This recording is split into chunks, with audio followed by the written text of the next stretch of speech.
Welcome to the top 17 most garbage tech fails of all time. So bad that I don't want to just throw these products away, I want to incinerate them from my mind. Starting off with BMW, who in 2022 decided to bless us with the generous offer of paying $18 a month to heat the seats in our car. Yes, the car seats you already paid for, and they already have everything required to make the heat. Oh, and the extra fuel costs you're going to incur from that heating, you pay those too. The company was literally going to block the feature until they received your direct debit.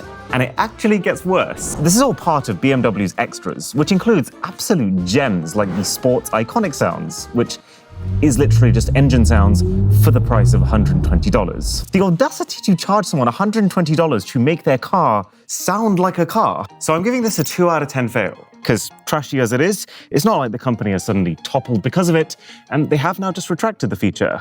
Although, I'm not buying a BMW anymore. Especially after their smarmy-ass comment that basically tries to tell people who complained that they were wrong and they just didn't understand. All right, off you go.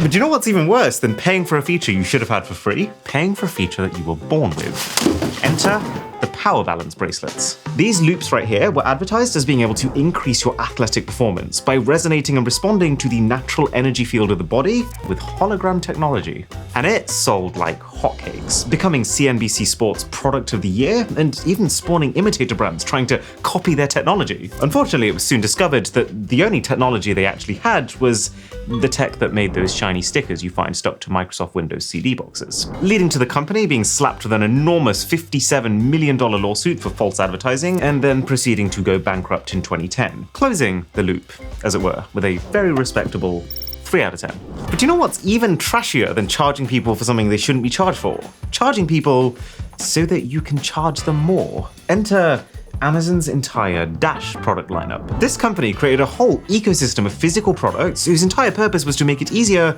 to order more Amazon products. Like there was a Dash wand that could scan barcodes, add those products to your Amazon basket, and then order them with a voice command. But I think the funniest one is the Dash button. Individual $5 physical stick-on buttons for ordering specific products from Amazon in a very literal one click. They'll light up green when pressed to confirm your order was placed, or red if something went wrong. Now, is this cool in concept? Yeah, sure. Is it nice that when you place your first order, you get refunded the price of the button? Yeah, sure. Is it also dumb beyond belief? You betcha. I mean, for starters, what do you do when the price of the product goes up? Do you find out when it's already at your door? Or like, when your bank calls you to say your account's empty? What about when a child or a guest comes in and just hits the button to see what happens? Or because they think it's a light switch? I mean, it's not like Amazon ships you an undo button with it. But the thing that really makes this seem like some sort of off-season April Fool's joke is that on top of all of this, Amazon had already been running their subscribe and save subscriptions for household products for years, which completely eliminates the need for you to even recognize you're out of a product and then order more, and also actually saves you money because you get a discount for subscribing, leaving these poor Dash buttons as essentially an expensive way to pay more for products and get them later. So it's almost not surprising that governments decided to rule against them for violating consumer protection laws, and that the buttons were quietly discontinued shortly after. I think we just clicked order accidentally. I hope you like Head and Shoulders. But sadly for this next company, it's pretty hard to quietly discontinue a product when that product also happens to be one of the most funded Kickstarters of all time. This is the coolest cooler. I've managed to get one, and I'm not even joking when I say this is one of the most impressive products I've tested all year. Okay, so for starters, it comes with a blender that tells you exactly how much alcohol, mixer, and ice to put into your drink. And the cooler is what powers your blender. You place your blender inside and you press this button. Nothing will happen if no blender is placed in there, which is such a major safety feature. And this company has literally thought of everything. Because once your drink is blended, you've even got a stand for your drink ready to be poured. You can see there's a divider going down the middle of the cooler. That is also a chopping board. And it actually gets better because this thing has plates that come with it. They've got a spring-loaded mechanism to store them, and those plates, they double as frisbees. Sorry. The thing has magnets everywhere. Like there's a magnet inside of here to store your pocket knife. There's a magnet inside of here, which is to store your actual knife. There's even a bottle opener here with magnets at the bottom so that it can collect your bottle caps. It's got an LED for when you get scared at night. It's got an extendable handle and wheels for transport.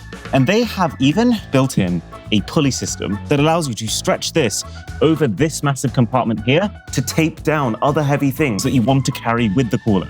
This is amazing. And over 62,000 backers agreed, granting this company the funding of $13 million.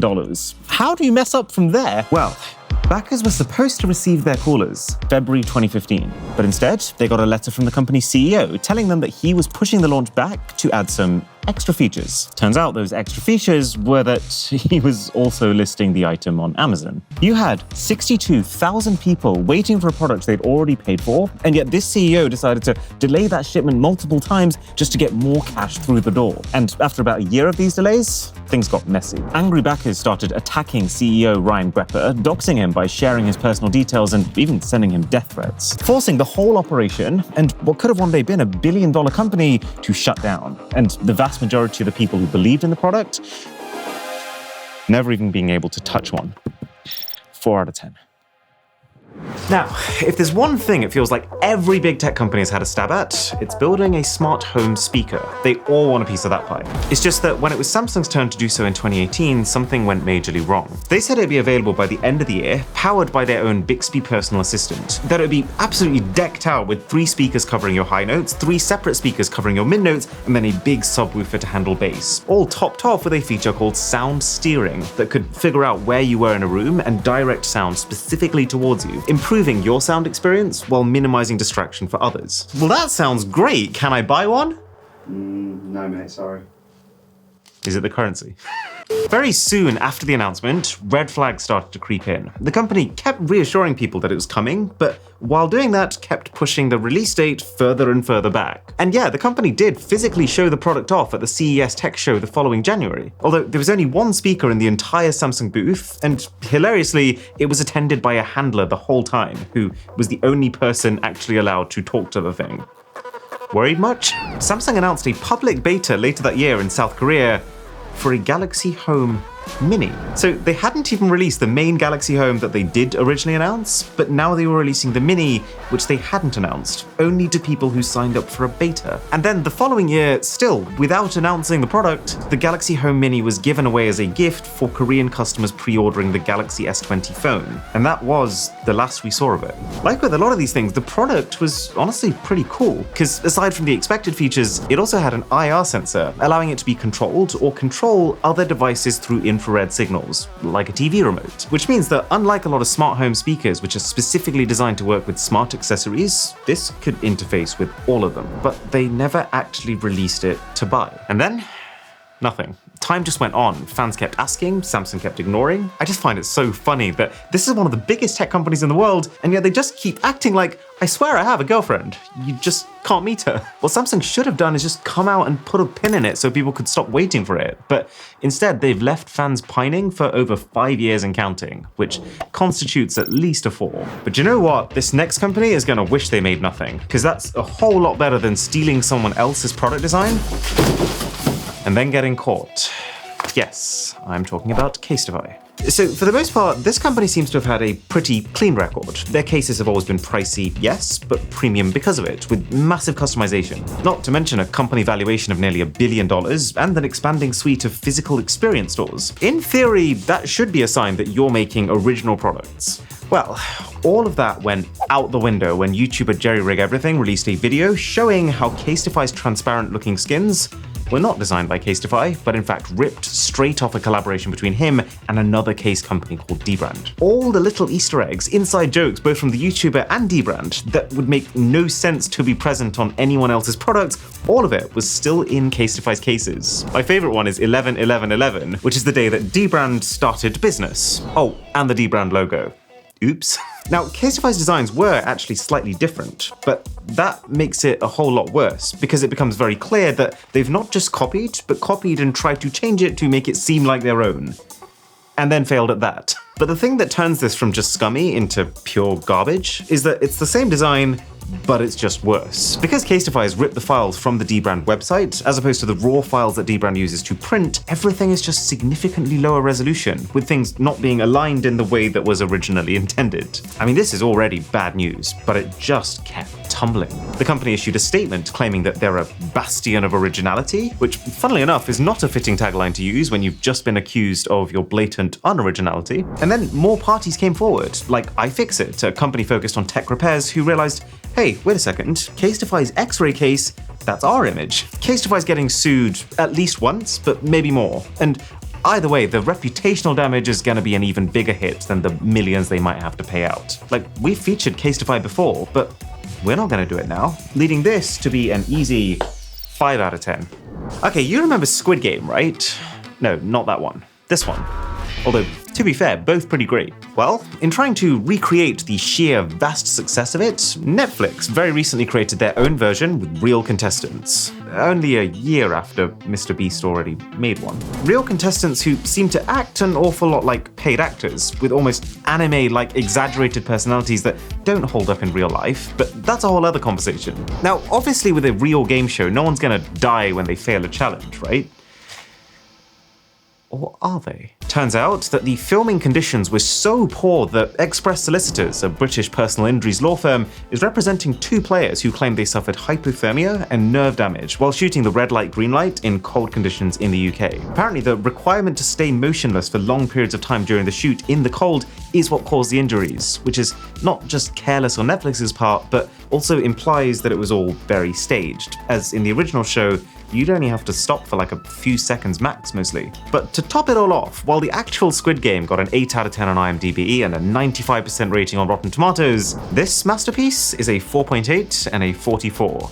And is also now being probed for its questionable ethics. Given that the original show was made to try and show the injustice of the whole thing, the inequality of how the wealthy would sit up top and pay to watch the people in difficulty betray each other and go through unbelievable pain for their entertainment, is this recreation not disturbingly close to actually proving its point? Regardless, trash version of something that a YouTuber has already done better. And earlier. 5 out of 10. Oh, and speaking of things that have already been done better, now we're in the top 10, we can't not talk about what's been described as the biggest failure in media history. CNN+. So CNN, like most other cable TV networks, noticed people cancelling their subscriptions in favor of streaming, and rightly thought, well, yeah, we need to be present there too. So they allocated $1 billion into building this subscription service that they were saying was going to revolutionize news. They hyped it up in a way that made it seem like exclusive 24/7 news content from all the highest profile hosts in their arsenal, like CNN 2.0. The trouble though was that the end product was not that. It was a few live shows, but nothing close to the news already being delivered for free by the normal CNN, and it couldn't be anything more than that anyway due to contractual obligations that CNN had with the cable TV providers. And then, as for the rest of the content you would get, it feels like CNN completely misjudged their audience. There was a cooking show, a book club show, there was even one about the challenges of being a dad. Like, who decided this? I think CNN massively overestimated how invested the average person was in their hosts, and how much they actually cared about seeing those characters in these shows. And at the same time, they underestimated the impact of the internet, how it's made people so used to just consuming news content for free. It became very clear very quickly that the people who liked CNN for what it was, they weren't getting any more of that by subscribing to CNN+. It almost felt like a please follow my OnlyFans request for, I guess, the superfans, of which clearly there were not many. Or, for a savage take, as Ramp Capital LLC puts it, imagine blowing $300 million on a paid version of CNN when no one even watches the free version. Because yes, if there's one silver lining to all of this, it's that of the original $1 billion budget, CNN only ended up spending $300 million of it, because the service shut down so quickly that they didn't have time to burn the rest. CNN targeted 2.5 million subscribers in year one. It only hit a peak of 150,000, leading it to be one of the fastest ever services to both come and go, lasting only 32 days. I don't know whether to be impressed or appalled that they managed to spend that much money in that little time. But hey, I mean, at least CNN has done some good things.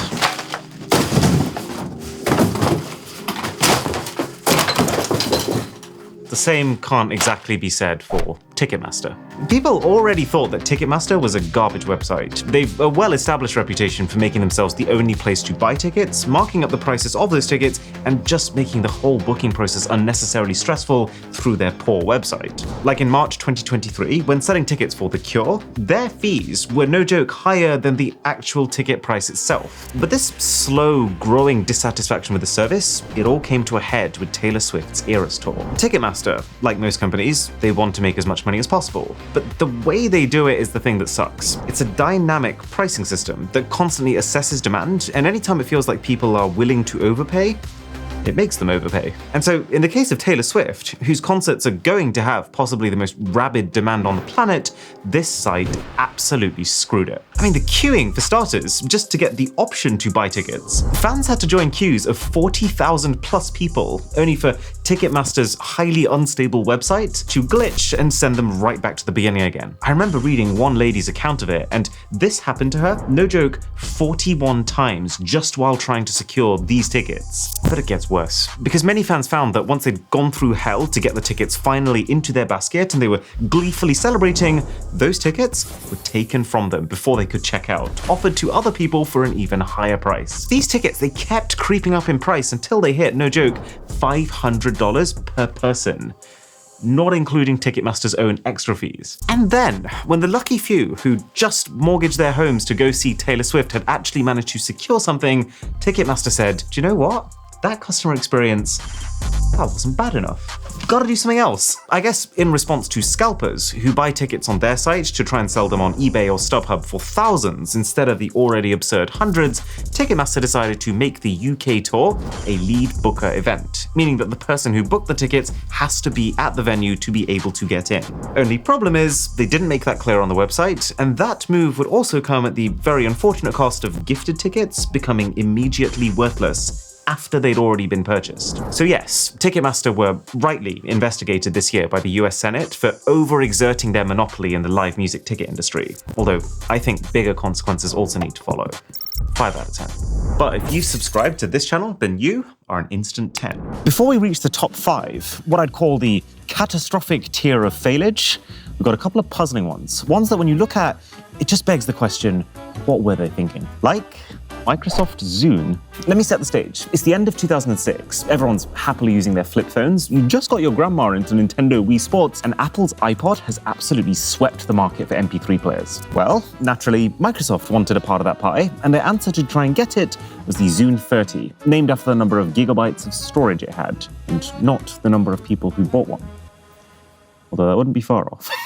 Now, in terms of features, the Zune was basically just a carbon copy of the iPod. It had one unique thing, which is the ability to share songs that you own with other Zune users who could listen to them a few times, which could have been a really big thing, mind you, if Zune had actually taken off enough for it to become relevant. But it didn't have anything that could get it to that level. What confuses me about this product is that if they had released it in 2001, maybe 2002, there might well have been some market share for it to capture. But I mean, releasing a bootleg version of one of the most influential media devices of all time that fixes none of the user problems that people were having with that device 5 years after it came out. I mean, the only appeal the Zune ended up having was literally just people who wanted a good MP3 player but didn't want it to be made by Apple. They got that market, but while Apple held over 70% of the MP3 player market, Zune didn't even manage to surpass 4. And then the real nail in the coffin came next year when Apple announced both the iPod Touch and the iPhone, igniting the smartphone era and pretty much overnight killing the desire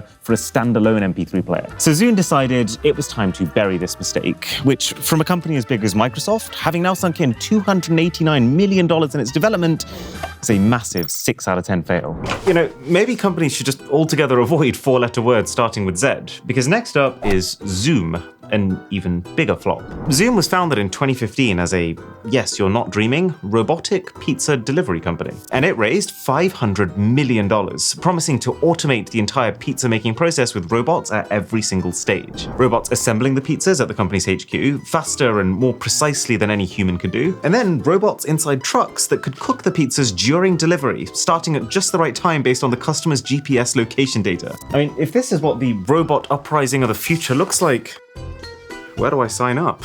The problem, aside from technical issues hampering every single part of the process, is that they forgot to factor in the roads. The company was based in San Francisco, and if you've seen San Francisco, you will know those are not good roads to be trying to cook pizza on, leading to many deliveries where the cheese that was meant to go on top instead being used to decorate the floor of the van.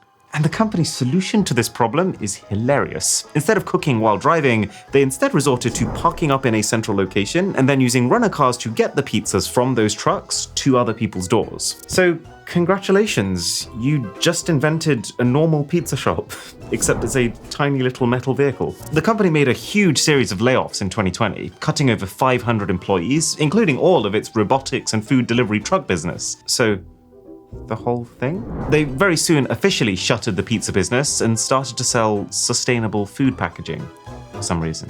Zoom is a pretty catastrophic 7 out of 10 fail in my books, made worse by a snarky leaked email from the CEO blaming the pandemic for most of the job cuts. But we all know it's because they tried to make a robot pizza delivery company.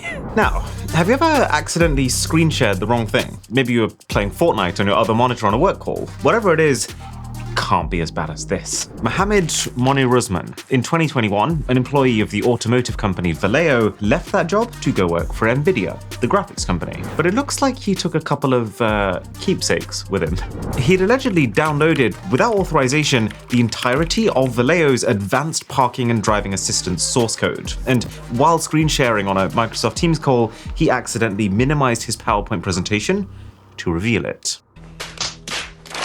But do you want to know what the worst part of this is? Do you know who he was on a call with at the time? None other than his ex-employer, Vallejo, who Nvidia just so happened to be collaborating with. If that's not poetry, then I don't know what is. Somehow it gets even scrappier, though.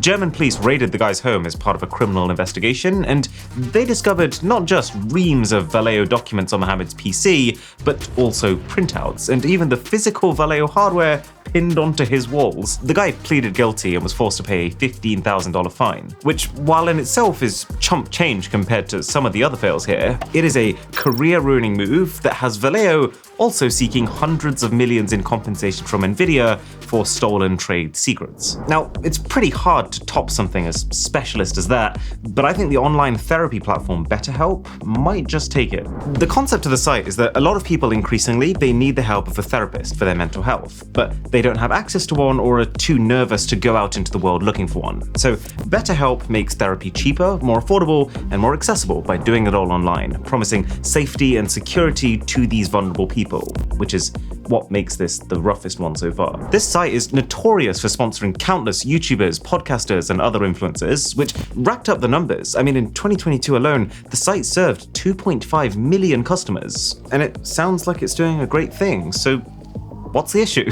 Yeah, see, the FTC, in an investigation, they found that BetterHelp was selling the data from these customers to companies like Facebook, Snapchat, and Pinterest so those companies could advertise more directly to the vulnerable people. And that they got this data by repeatedly pushing people who signed up to the service to take this extremely personal intake questionnaire with questions like if you're experiencing overwhelming sadness, grief, or depression, and if they think they'd be better off dead. Imagine bringing vulnerable people like that onto your site, feeding them statements like, rest assured, any information provided in this questionnaire will stay private between you and your counselor, asking questions like that, and then selling that info so that Facebook can try and advertise you some antidepressants. It genuinely makes me a bit sick. 7 out of 10. And yes, as well as taking a hit to subscribers, BetterHelp did also have to pay out $7.8 million in refunds to customers because of this. Anyway, moving on. You know the Marvel Cinematic Universe, right? Or the MCU? Well, this universe has faced one of the most unfathomably quick drop-offs in history. It might not be clear if you look at the surface level. Like, if you just take averages, Marvel is still the highest grossing movie franchise in the world, but that's not the full story. From 2008 to 2019, Marvel managed to do something amazing. They created a very literal web of 22 full-length movies, almost all individually strong and all completely interconnected, slowly building towards the ultimate climax that was Avengers Endgame. And that peak was such a high peak. It's the last movie I can remember where people were actually scrambling to get cinema tickets for, and the crowd reactions when there was a plot twist, those felt like the moments you live for. And the numbers match that feeling, with Endgame still to this date being the second highest grossing film ever to be released. But as soon as that chapter closed, that's when it started to go wrong, as Marvel, with the next chapter, they've tried to do far too much. I guess they thought, well, if 22 movies can result in a climax like that and make that much money, well, what about 22 movies plus 12 concurrent TV shows at the same time too? They started churning out so much content that no one physically had the time or the money to keep up with it, as it basically required a Disney Plus monthly subscription. And then, perhaps to try and push even more people into subscribing, the company also started increasing the importance of all of this side content within the universe, to the point where if you don't watch the latest Marvel TV show now, it's often not just that you'll miss out on a single funny reference in the next Marvel movie, but that you'll actually be approaching that movie with a significantly worse understanding of the characters than someone who has put their career on hold to actually keep up with it all. And pair that with the massive superhero fatigue that even many core fans are feeling, people are starting to skip things. And as soon as you start to skip some of it, it becomes much easier to just skip all of it. Skip is actually a very appropriate word given the state of this room right now. And this isn't just my own personal feelings. Bob Iger, CEO of Disney, he's publicly blamed Marvel's recent poor movie performances on their Disney Plus output diluting audiences' focus and attention. And while it's not like Marvel or Disney is getting cancelled or being fined for anything, it's tough to understate the sheer level of monetary loss that they're seeing right now. Like Ant-Man and the Wasp: Quantumania, that thing only grossed $470 million at the box office. It needed 600 just to break even. So the company is already a far cry from the 1 to 3 billion per movie that the last gen Avengers films were pulling in. And they might well continue down that trend unless the company figures this out. That's an 8. But now we're in the top 3. The trash at the very bottom of your trash bag. Starting with IRL, a social app founded in 2016 focusing on groups and events, designed to get people to meet up in real life with the goal of creating more authentic and organic communities. And this thing raised $200 million, skyrocketing to a valuation of $1.2 billion. We're building Facebook groups and events for the generation that doesn't use Facebook, IRL CEO Abraham Shafi told The Verge. There just happens to be no other product really focused on this space for the next generation. Which is cool and all, but in 2022, people started to get suspicious of this guy. Abraham Shafi claimed that 20 million monthly active users were on this app, and used that as a way to make people feel, oh, well, everyone's on this app, maybe I should get on it too. Except that he really shot himself in the foot, as this brought on an internal investigation from the board of directors, which found that 95% of the app's users were bots. The app is literally called IRL, and its users don't exist in real life. And just to put that into perspective, Elon Musk's main argument when trying to pull out of buying Twitter was that 20% of Twitter was bots. Obviously, as soon as something like that becomes public, the app had no choice but to just shut down. Okay, you've heard of the Metaverse, right? In October 2021, Mark Zuckerberg completely rebranded Facebook, the company, not the app, to Meta, because he made a massive bet on not just the future of tech, but the entire world, popularizing the term Metaverse to describe this future VR/AR world that he predicted we'd be living in, and also massively boosting the company's spending in it. I distinctly remember the moment the announcement happened. It's like easily one of the most bizarre sci-fi-like things to ever happen in the tech space. Kind of like we were suddenly being told the future starts today, but in a really creepy, whether you like it or not kind of way. And this whole thing is failing hard due to a combination of both bad timing and bad execution, either of which alone is enough to topple a company, but together, well, that's going to cost a lot of money to fix. In terms of timing, I mean, no one saw it coming. That's part of the problem. It's a sign that we weren't ready. I mean, if you really want to create drastic societal change like this, the way to do it is not just to drop it in the laps of unsuspecting civilians, but instead to slowly, surely build out a list of products with useful immersive capabilities in a way that people don't just see it as a new era that starts tomorrow, but just naturally drift towards it. And then in terms of execution, Meta's own virtual world platform, Horizon Worlds, it's just awful. Literally feels like something out of an uncanny horror film. Everything is just empty and dead and boring and ugly. Like, okay, it's one thing to tell people the future, complete it, mate. But it's a very different thing when you tell them that and then show them that it looks like this. Check this out. Wow. So that's pretty neat. They talked a huge game about how the metaverse is going to revolutionize work, but I'm yet to see a single useful work product that people are actually taking seriously. And just the fact that in researching this, one of Google's top recommended searches was legs says everything you need to know about how real metaverse interaction has felt. Now, regardless of if the metaverse is ever going to pick up in the future, if we just look at the state of it right now, it's bad. And it's getting worse. In the first 9 months of 2023 alone, Meta's Reality Labs division has recorded a loss of, you might want to cover your ears for this, $11.5 billion, which means they might just be about to break their past record loss of $13.7 billion in 2022. And it's all happening at the same time as major staff cuts, which is not exactly a sign that it's suddenly about to turn the corner, especially after being nearly $50 billion in total deep into this metaverse venture. Yes, 50 billion. It genuinely feels like Zuckerberg is taking piles of cash in his hands and laser pointing them into whatever the nearest trash can he can find is. How can I give this anything less than a 9? And more concerningly, what's worse than this? I'll tell you what, Twitter, or X, or Twitter. I mean, that's the first part of the problem. When Elon Musk came in and bought Twitter for $44 billion, it felt like a rogue move, but I don't think anyone expected how far he would go to save the platform. Now, Elon correctly noted that Twitter's business model wasn't the best and that they needed to find a way to make more money. But the steps he took to get there felt like a massive overcorrection. For starters, he forced users to pay if they wanted to be verified or even keep their existing verification ticks, which changes the meaning of it really from a way to discern public figures into a how big's your wallet contest. He dialed up the ads to 100. You'll now see them on the sides, you'll see them as you're scrolling, you'll see them in the replies, all while him firing about 80% of the company's workforce to reduce costs. And then he started to introduce his own personal views to the platform. Elon really liked the idea of free speech, which in theory does seem like a nice idea. But what it means in practice on Twitter is just reducing the level of moderation,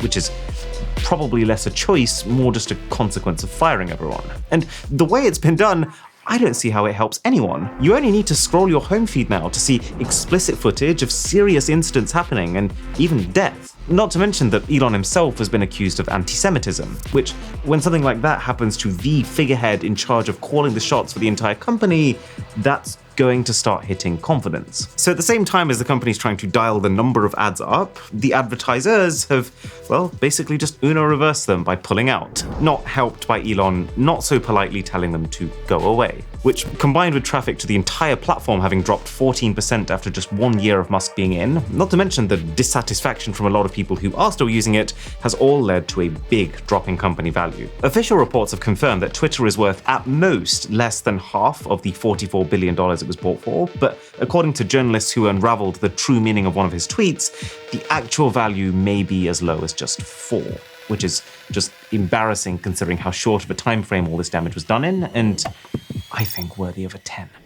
Now, oh my goodness, I've got to be brave here. Now, the only other 10 that I want to give out, for the opposite reason, is to the Opera browser. Here's why. Every time I use the Opera browser, it makes me feel like I have a co-pilot working with me, in a metaphorical sense, in that it has the tools to allow it to work around my needs, like lucid mode, which basically means no more blurred videos. You just hover over any video, be it old, be it new, and with one click, it's going to be sharper, it's going to be clearer, and it's going to have less visible ghosting. And now you can also pick the level of video enhancement you want. But also, the Copilot exists in a very literal sense, with Opera's own baked-in Aria AI. You want a summary of the web page you're on? That's like 2 clicks away. You want a quick answer to a question without having to Google search and then scrub through articles? It's right there. And I know it seems like a massive faff to set up a new browser, but this can literally import your old browser settings in a minute. Link in the description to download Opera now.